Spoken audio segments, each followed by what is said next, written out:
come pensi che debba essere interpretata e vissuta la musica dalle politiche culturali, dall'amministrazione comunale, ma come si faccia, diciamo, a vivere la musica come cultura in una città.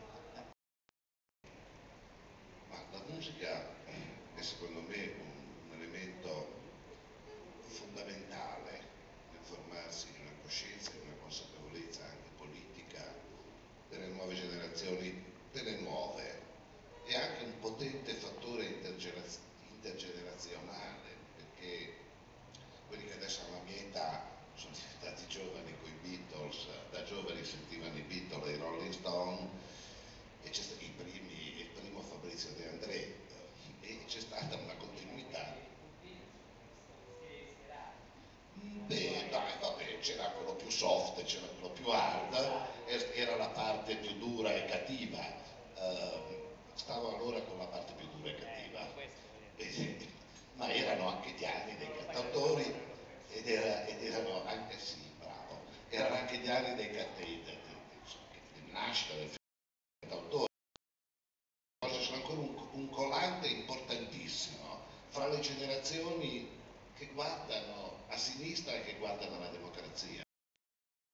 Uno dei pochi legami intergenerazionali che è rimasto proprio riguarda il terreno della musica. Per questo noi, come dire, nella musica dobbiamo avere qualche idea, non va tutto bene, c'è delle cose che vanno bene e delle cose che vanno male, c'è delle cose che suggeriscono il protagonismo, la creatività delle nuove generazioni e delle cose che invece la spianano, no? Il Festival di Sanremo è secondo me fra le cose che spianano, che non sollecitano né creatività, né energia, né protagonismo delle nuove generazioni. E rispetto a questo non si può restare neutri. Poi sono successe anche cose splendide nel Festival di Sanremo, è successo Modugno, è successo Vasco Rossi, La vita spericolata è stato un mutamento, un ricongiungersi del Festival di Sanremo forse a quella catena intergenerazionale di cui parlavo prima, e però in generale è un luogo passivizzante rispetto ai giovani e alle nuove generazioni, che non porta, che non stimola né la creatività né il protagonismo. E non si può restare indifferenti rispetto a queste cose. Insomma, Emanuele Filiberto è una schifezza non solo perché Emanuele Filiberto, fatemelo dire, insomma, no, ecco, ma è una schifezza anche per il prodotto che propone. È in mezzo a Pupo e a un vero, come dire, che era abominevole da un punto di vista musicale. Proprio, e se vogliamo, insomma, parlare di musica e cultura, ecco, su queste cose qui non si cimenta. Perché su queste cose qui si crea una discriminante verso quei giovani che invece la musica la vogliono fare, vogliono essere protagonisti della costruzione di un nuovo clima culturale. Cosa facciamo a Genova? A Genova cerchiamo di mettere in rete, di offrire spazi, di mettere in rete, di collegare la creatività dei giovani, cercando tutte le occasioni possibili per farli esprimere, per collegarli tra loro, per dargli occasione di fare.